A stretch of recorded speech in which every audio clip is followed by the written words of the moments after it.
in America, Israel and never surrender and never close the war because you are a scandal, right? To our nation and already to affirm your belief and going to die. Because damages the world and before you war revolution. So our country further to defense because this believing in China is most longer scandal in over the year to be reject and yes because an overtime will what happened to believe. It's always stupid politician over the people like you aren't going to die. I start saying you back up your earth and get out. Thank you. Hindi ako naniniwala na ang tao ang makakawasak ng totally sa mundo. Ang Diyos ang magwawasak sa mundo pagdating nung nakatakdang panahon.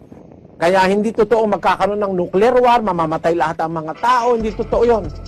Hindi totoo yon. Meron pang 1,000 taong darating pagkatapos nitong ating henerasyon. Itong henerasyon natin ang maaaring huli na henerasyon ng tao bago dumating si Kristo. Pagdating ni Kristo, 1,000 taon pa bago magunaw ang mundo.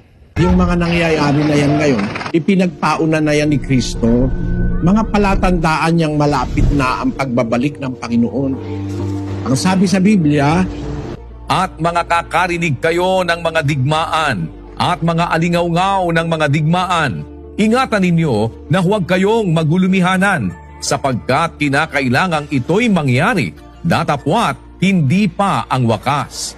Sapagkat magsisitindig ang bansa laban sa bansa, at ang kaharian laban sa kaharian, at magkakagutom, at magkakasalot, at lilindol sa iba't ibang dako.